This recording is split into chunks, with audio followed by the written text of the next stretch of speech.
निगम चुनावों से पहले दिल्ली में रहने वाले, झुग्गी में रहने वाले और मिडिल क्लास लोगों को केंद्रीय शहरी विकास मंत्री की तरफ से सौगात दी गई है। हमारे साथ इस वक्त मौजूद हैं साउथ दिल्ली से सांसद रमेश विदुड़ी। सर, क्या ये सौगात है? आसान शब्दों में अगर समझना जाए, दिल्ली वालों को कैसे ये मिलेगी? देखो, ये मोदी साहब का विजन था 2014 में। मेरी सरकार गरीबों को समर्पित सरकार है। देश की राजधानी दिल्ली के अंदर गरीब लोग 40 साल से नार के जीवन जी रहे थे। किन्हीं सरकारों ने उनकी चिंता नहीं की। मोदी साहब ने 2015 में कहा था जहां पे झुग्गी वही मकान लोगों को देंगे। केजरीवाल साहब ने बोला था नकल करके। केजरीवाल साहब ने 8 कहीं मकान नहीं बनाए। मोदी साहब ने 30,024 मकान बनाकर दे दिए। दिल्ली के अंदर लगभग 775 जेजे क्लस्टर्स हैं। उनमें 299 तो डूसिप के अंदर आते हैं। बाकी के 347 के लगभग वो केंद्र सरकार की डीडीए की लैंड के ऊपर है। उनका सर्वे करने के बाद और उन लोगों को जहां पर झुग्गी वही मकान देने का काम भाजपा सरकार, केंद्र की मोदी साहब की सरकार काम करेगी। उन लोगों को उसी प्रकार के फ्लैट दिए जाएंगे जो कालकाजी में दिए जा रहे। लोग जाकर देखें, अगर वो अच्छे लगे तो लोग प्रपोजल दें। उनके भी हम प्लान करने के बाद सर्वे शुरू करा देंगे। डूसिप की जमीन पर 299 झुग्गी क्लस्टर्स हैं।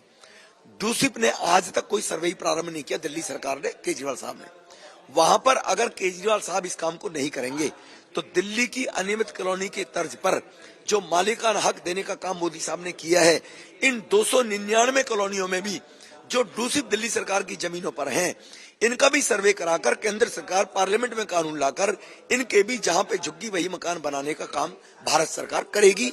ये मैं धन्यवाद दूंगा देश के प्रधानमंत्री जी को कि उन गरीब लोगों का जीवन में सपना, उनके दादा का तो नस्तनाबूत हो गया 40 साल पहले जो दिल्ली आए थे, लेकिन आज उनके बच्चों का सपना पूरा होगा कि दिल्ली देश की राजधानी में उनका भी एक अच्छा वेल सेटल्ड फ्लैट है। मिडिल क्लास की भी बात आपने करी। मिडिल क्लास के लोग, दिल्ली में बड़ी आबादी रहती है, उनको किस तरीके से फायदा मिलने जा रहा है? एफआरआई की जो बात बढ़ाने की बात करें, वो क्या है?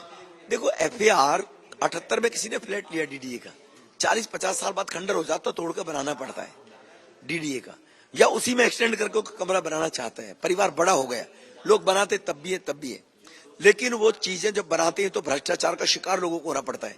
अनेकों प्रकार की एजेंसियों के प्रेशर उन लोगों के ऊपर होते हैं, मिडिल क्लास के ऊपर। अब ये एक एफआईआर बढ़ाने के बाद अगर वो तोड़कर बनाना चाहे तो उसको अब 1.66 एफआईआर की बजाय 2 उसको बढ़ाकर कर दिया गया है। उनका 1, 1.5, 2 कमरे फालतू बन सकते हैं, जिसमें कोई एजेंसी से हरासमेंट नहीं होगी और उनका घर भी दिल्ली देश की राजधानी में बड़ा हो जाएगा।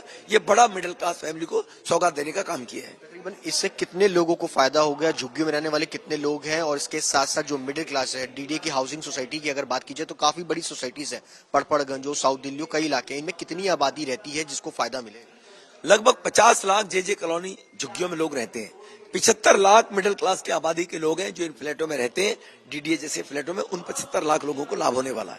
एक आखिरी सवाल, एमसीडी चुनावों से पहले इस तरीके की अनाउंसमेंट क्या लगता है कि चुनावी स्टंट है बीजेपी का आने वाले दिनों में, या नहीं, या फिर लगता है कि वाकई?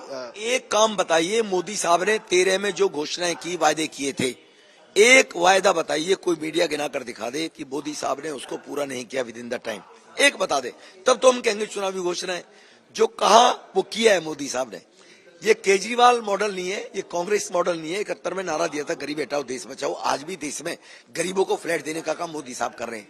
केजरीवाल साहब ने कहा था मैं जमुना को इतना साफ करूंगा, तुम भी डुबकी लगाना, मैं भी लगाऊंगा।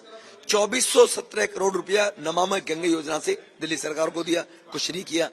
500 स्कूल बनाऊंगा, केजरीवाल ने बोला, एक नहीं बनाया। नए बिल्डिंग, नए स्कूल। 20 कॉलेज बनाने के लिए कहा, एक नहीं बनाऊंगा। सभी लोगों को परमानेंट करने के लिए कहा, एक। इसीलिए जो परसेप्शन, क्रेडिबिलिटी खत्म की है पॉलिटिशियंस की, इस केजरीवाल जैसे लोगों ने उसको ठीक करने का काम मोदी साहब कर रहे हैं। अनियमित कॉलोनी के लोगों को मालिकाना कहा तो देख किया जी। चलिए, बहुत बहुत शुक्रिया बातचीत करने के लिए सांसद रमेश विदुड़ी। उनका साफ तौर पर कहना है कि इस नई स्कीम, इस नई योजनाओं के तहत जो है वो दिल्ली में रहने वाले तकरीबन 1 करोड़ 35 लाख लोगों को फायदा मिलेगा।